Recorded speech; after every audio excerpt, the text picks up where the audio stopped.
1950s were smoky clubs, neon jukebox lights, and harmonies that made the world slow down just a little. Before Motown rose and before soul took over radio waves, there were groups laying the brickwork, voices blending like one heartbeat. Today, we're honoring the bands that didn't always get the spotlight, but shaped everything that came after. Number 10, the Five Royales.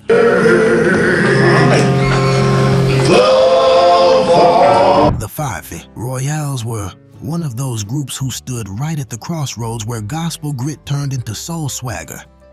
Formed in Winston-Salem, North Carolina, they started out as a gospel group called the Royal Sons Quintet, before leaning into R&B in the early 1950s under King Records.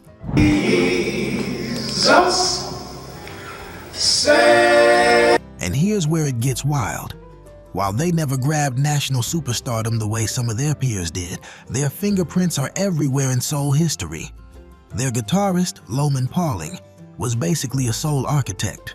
That sharp, rhythmic guitar work he pioneered, it would go on to influence legends like Steve Cropper of Booker T and the MGs. A Mohawk squaw, a Mohawk squaw.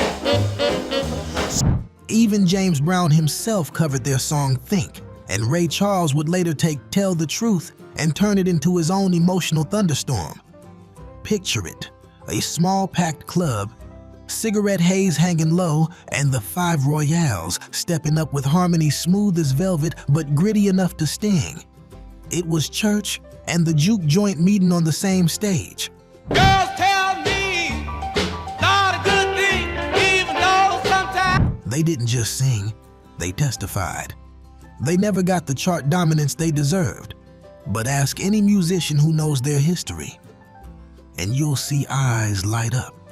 Their legacy is the bridge between doo-wop and soul, gospel and groove.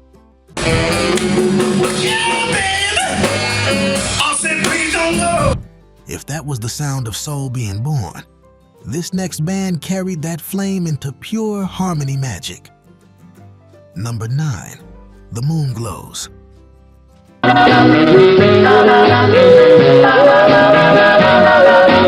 Moonglows were the kind of group that could make harmony feel like honey poured over a slow Sunday morning. Formed in Louisville, Kentucky, and later signed to Chess Records in Chicago, they were active in the early to mid-1950s, right when doo-wop was catching fire.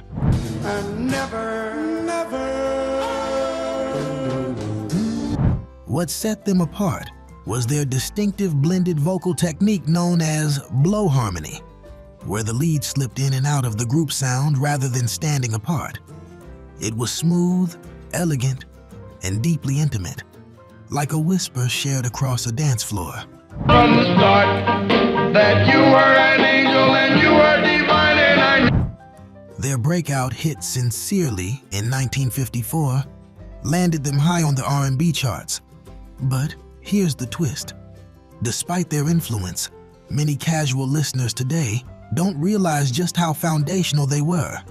Harvey Fuqua, the group's leader, would later become a quiet giant behind the scenes, mentoring and shaping artists at Motown. You love me like I love you, what a man. Including a young Marvin Gaye. That's right. Without the Moonglows, Marvin's path might have sounded very different. Close your eyes and you can almost hear it. Dim light bouncing off chrome diner accents, teenagers swaying in slow circles, the jukebox spinning glow-warm as the Moonglows' harmonies float through the air. Pure, graceful magic.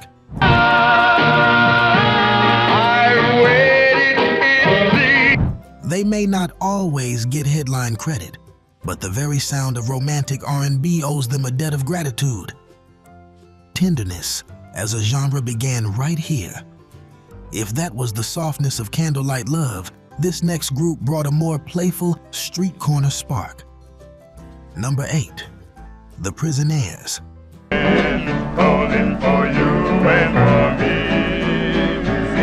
Now here's a story that almost sounds like legend.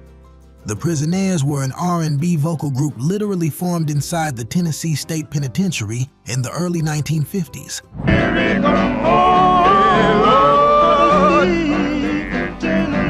Led by the velvet-voiced Johnny Bragg, these men crafted harmonies so smooth and heartfelt that the walls around them almost seemed to disappear when they sang.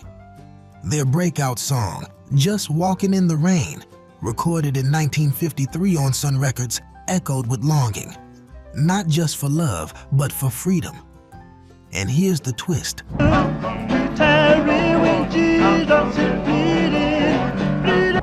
Their recording sessions required them to be escorted out of prison under guard. Imagine that. Stepping into a studio chained by circumstance, yet releasing music that felt weightless. The public loved them, radio loved them. Even Governor Frank Clement supported their appearances, seeing how their music softened hearts across the country.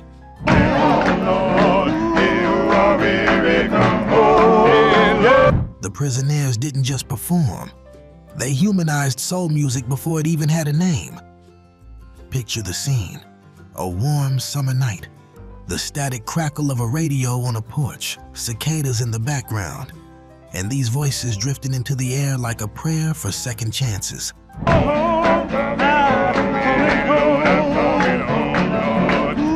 Their story reminds us that soul often grows strongest in the hardest soil. If redemption had a harmony, this next group brought pure elegance and city slick polish. Number 7, the Flamingos.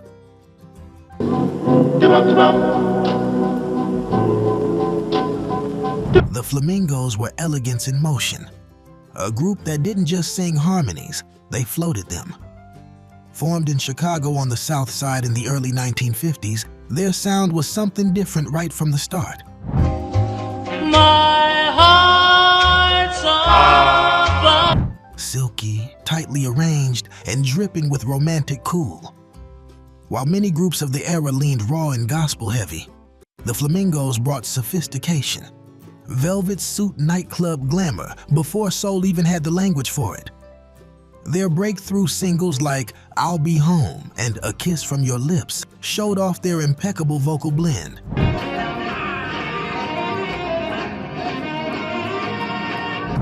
But it was their 1959 recording of I Only Have Eyes For You that turned them into quiet legends. And here's the thing. Even though that song would later become iconic in film and television soundtracks, the Flamingos themselves never received the full superstardom that track helped inspire. The name became known, but the faces and voices stayed underrated.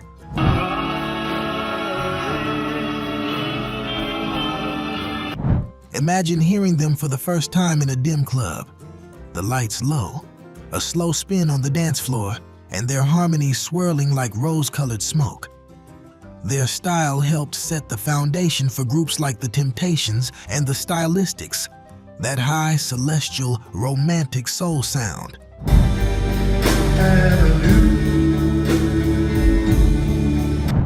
They may not top every history book, but every slow dance memory owes them something. If this was romance floating through the clouds, the next group grounded soul in pure, street corner heart. Number 6, the Harptones. You take part in... The Harptones were the kind of group that felt less like performers and more like storytellers, turning every note into a quiet confession of the heart. Formed in Harlem in the early 1950s, they never scored massive chart-topping success, but ask any collector, historian, or old-school DJ, and they'll tell you the Harptones were special.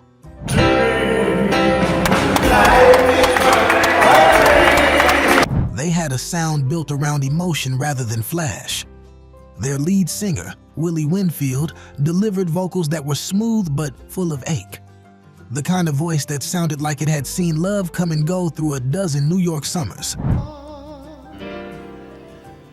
That is... Songs like Life Is But a Dream and Sunday Kind of Love captured that perfect Saturday night to Sunday morning longing. Youthful hope mixed with grown-up heartbreak. These were records played on stoops, in slow dances at community halls, and on late-night radio waves meant just for one pair of ears at a time. My Even without consistent national hits, their influence seeped into soul's DNA, proving that sometimes the quietest voices leave the deepest marks. If these memories are stirring something inside you, well, we're just halfway there. Yesterday. Go ahead and give this video a like. It helps keep this music alive for the next generation. And trust me, the top 5, they're only getting deeper and sweeter. Number 5, the Orioles.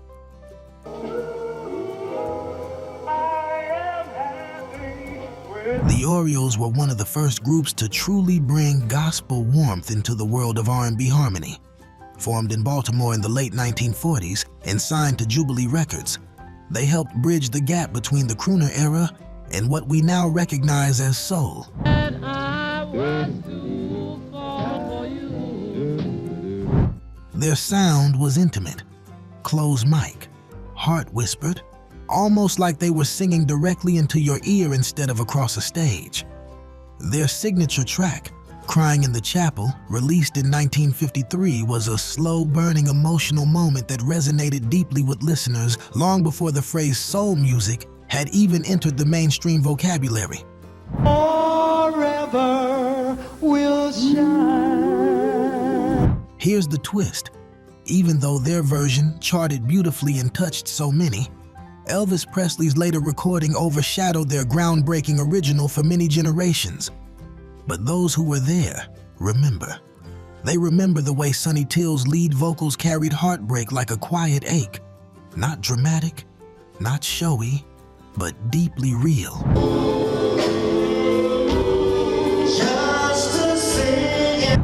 The Orioles sang about longing the way most people actually feel it. In sighs, in memories, in the space between words. Picture a record spinning on a small turntable in a bedroom, the needle gently crackling while someone sits on the edge of the bed, lost in the love that slipped away.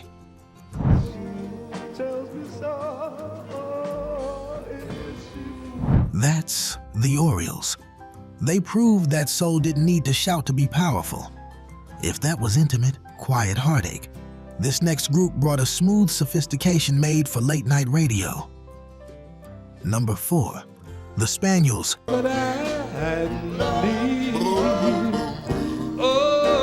The Spaniels were the embodiment of late-night radio soul. Smooth, warm, and wrapped in that unmistakable slow dance glow.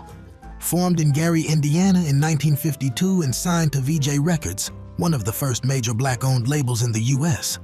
They arrived right as R&B was becoming the heartbeat of teenage America. Their lead singer, Pookie Hudson, had a voice that seemed to float just above the beat. Tender, but strong, longing, yet confident.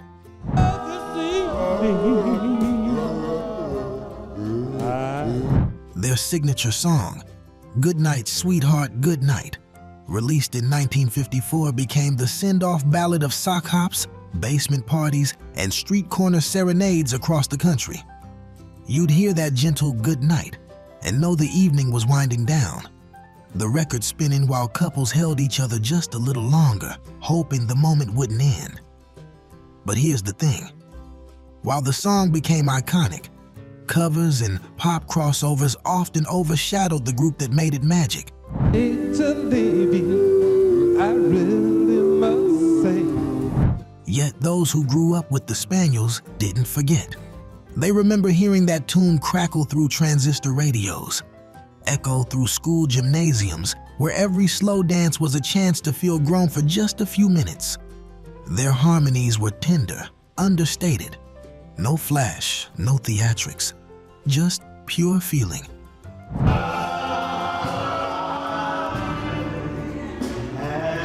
The Spaniels taught the world that sometimes the most powerful songs are whispers rather than shouts. They didn't just close evenings, they made memories linger. If that one was the soundtrack to the last dance of the night, this next group brought harmonies meant for front porches at sunset. Number 3, the Dominoes.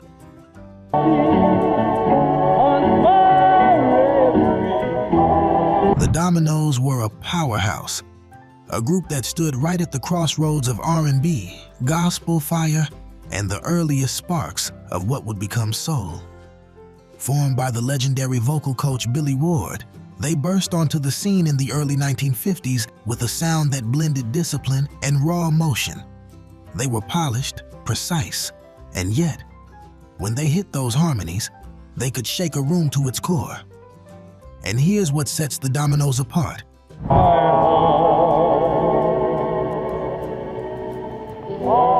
They helped launch not one, but two of the most influential voices in American music history, Clyde McPhatter and Jackie Wilson.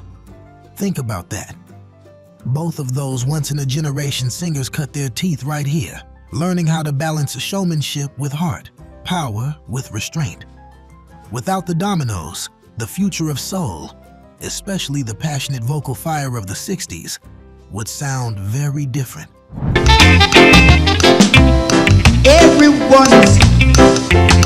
Their song, Have Mercy Baby, in 1952, was essentially gospel dressed in rhythm and blues clothes, a church shout brought to the dance floor. It was full of urgency, joy, and ache, the very emotional cocktail that would come to define soul music. Picture it, a crowded dance hall, people sweating through their best clothes, the band hitting a strong backbeat while the lead vocalist pours everything, into one note that lifts the whole room.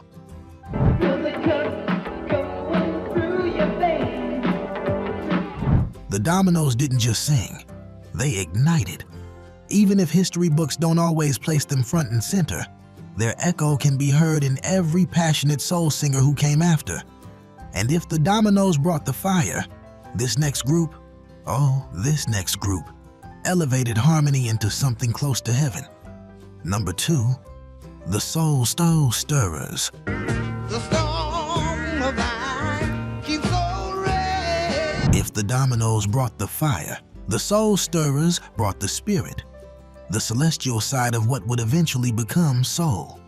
Formed all the way back in the 1930s and evolving through the 1950s, they were a gospel group from Chicago whose influence flowed far beyond the church walls.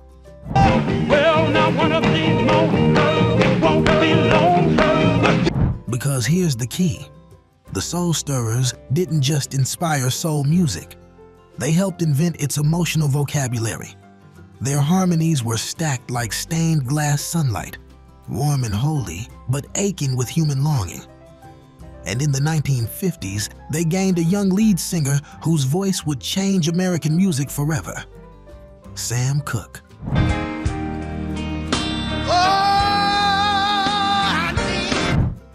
When Sam stepped in front of the Soul Stirrers, it was as if heaven bent just a little closer to earth. Songs like Jesus Gave Me Water and Nearer to Thee shimmer with that gentle purity, a voice full of promise, a heart-strung sweetness that felt both intimate and infinite. You didn't just hear Sam sing. You felt like he was singing to you, like every word was meant to fall right where it hurt most.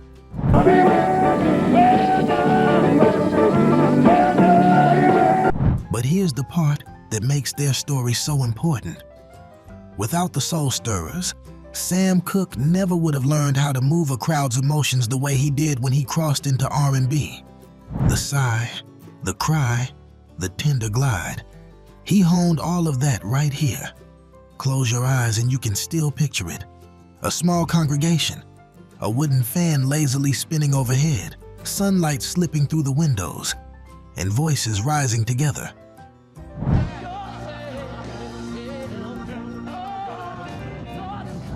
Holy, hopeful, human. The Soul Stirrers didn't just influence soul singers. They shaped the very soul of soul. If this has felt like a journey through memory, emotion, and history, wait until you see who stands at number 1. We're ending with a group whose legacy sits right at the roots of doo-wop, R&B, and early soul itself. Number 1, the Ravens. And there's the two of us. At the very foundation of R&B harmony groups, you'll find the Ravens, pioneers whose influence runs deeper than many realize. Formed in New York City in the mid-1940s, they predate most of the groups on this list. And while they hit their stride before the 1950s even began, it was during that decade that their sound quietly shaped what was to come.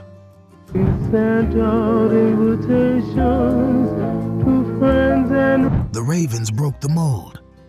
At a time when most vocal groups preferred high tenor leads, they centered their sound around the rich, resonant baritone of Jimmy Ricks, a voice so deep and smooth, it felt like velvet dipped in smoke.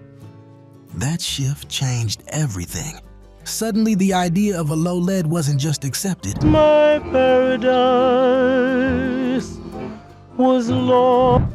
It became a blueprint for countless doo-wop and soul groups that followed. Their hits like Write Me a Letter and Count Every Star weren't just songs, they were emotional anchors. These were the slow dance heartbeat songs of a generation just beginning to understand the power of recorded music, of hearing something private and personal through a radio speaker.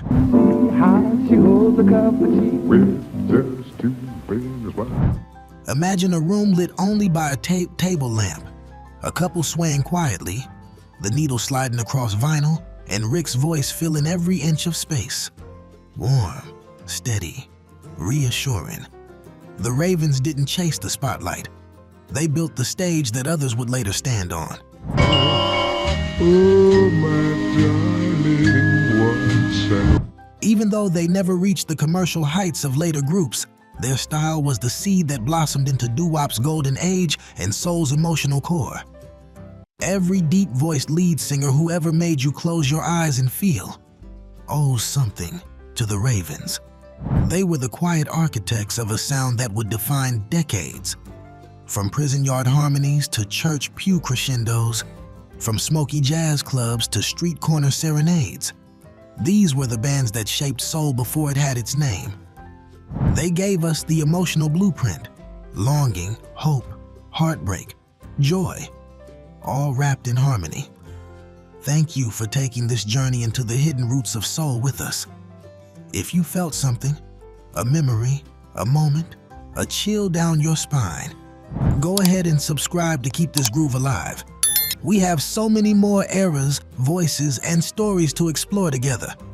And when you're ready for the next chapter, click the video on your screen now. We're stepping into 10 forgotten one-hit R&B wonders from 1966. Let's keep the rhythm rolling.